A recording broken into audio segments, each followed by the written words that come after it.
अब कई लोग कहते हैं गुरुजी कि घर में कमाई अच्छी है, पैसा अच्छा है, सब परिवार अच्छा है, सब भाई कमा रहे हैं, सबकी माताएं जानती हैं, सबकी पत्नियां जानती हैं कि हमारा पति कमा रहा है, सबके बच्चे अच्छे हैं, परिवार अच्छा है, धन अच्छा है, गाड़ी बंगला खूब है, फ्लैट अच्छा है, मकान अच्छा है, रिश्तेदार अच्छे हैं, सब कुछ है घर में, पर शांति क्यों नहीं है? उसका एक कारण है, पहले होता था रसोई घर, अब हो गया किचन। किचन का मतलब किच किच घर। रसोई घर और किचन में अंतर है। रसोई घर में रोज भोजन के बाद में पोछा लगता था, या भोजन बनने से पहले सुबेरे माताएं एक कपड़ा गीला कर कर पोता लगाती थी, उसके बाद में चूल्हा जलाती थी। आज के जमाने में तो बिना नहाए, बिना मुख धोए, भले तुम बिना नहाए तुम अपनी जगह पर हो गए, हो सकता है तुम्हारी नींद ना खुलती हो, लेट खुलती हो, पर जब भी रसोई घर में चाय की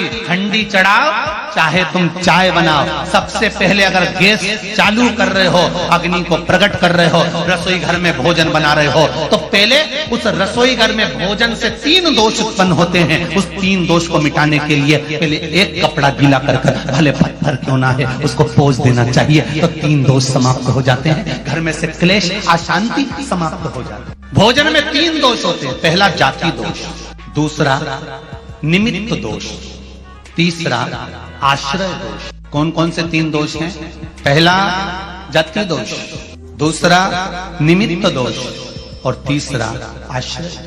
मतलब रसोई घर में जो तुमने भोजन निर्माण करा है, उसमें अगर कुछ गलत चीज बन गई है, कोई प्याज लहसुन का भोजन बन गया, या कोई आदि मांसाहार से जुड़ा हुआ भोजन बन गया है, तो वो दोष ना।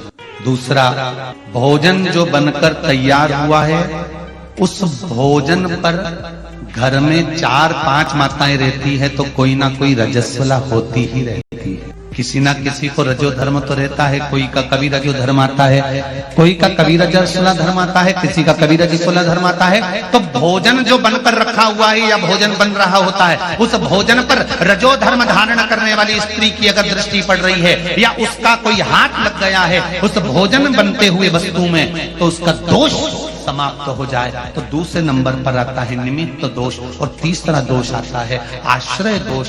अपन कहां से चलकर आए और रसोई घर में प्रवेश कर कर अपन ने भोजन बनाया, अपने पांव की पादुका या अपना चरण में जो रज कहीं बाहर की गलत आकर प्रवेश कर गई है, तो वो दोष ना रहे। इसलिए भोजनशाला में भोजन बनाते समय और भोजन बनाने के बाद अगर तुम सुबेरे सुबेरे पोछा नहीं लगा सकते, तो रात्रि में जब तुम्हारा भोजन पूर्ण हो जाए, या सुबेरे का भोजन जब तुम्हारा पूर्ण हो जाए, उसके बाद में एक कपड़ा लेकर उस भोजन के प्लेटफॉर्म को, उस रसोई घर को एक कपड़े से, तुम्हें नौकरानी का इंतजार नहीं करना है, तुम्हें सेविका का इंतजार नहीं करना है, तुम्हें पोछे वाली का इंतजार नहीं करना है। उस रसोई घर में जहां अन्नपूर्णा निवास करती है, उस रसोई घर में अगर पूरे परिवार को एक जैसा लेकर चलना है, अशांति नहीं चाहते हो, भाइयों में क्रोध नहीं चाहते हो, पूरा परिवार प्रेम से रहना चाहता है, तो धन से ज्यादा उस पोछे पर ध्यान देना पड़ेगा कि भोजन होने के बाद एक कपड़ा फेरा।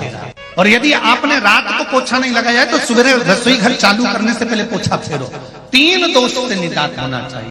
वो दोष समाप्त होगा, और समाप्त होगा तब भोजन का जो निर्माण होगा उसमें सुख प्राप्त होगा।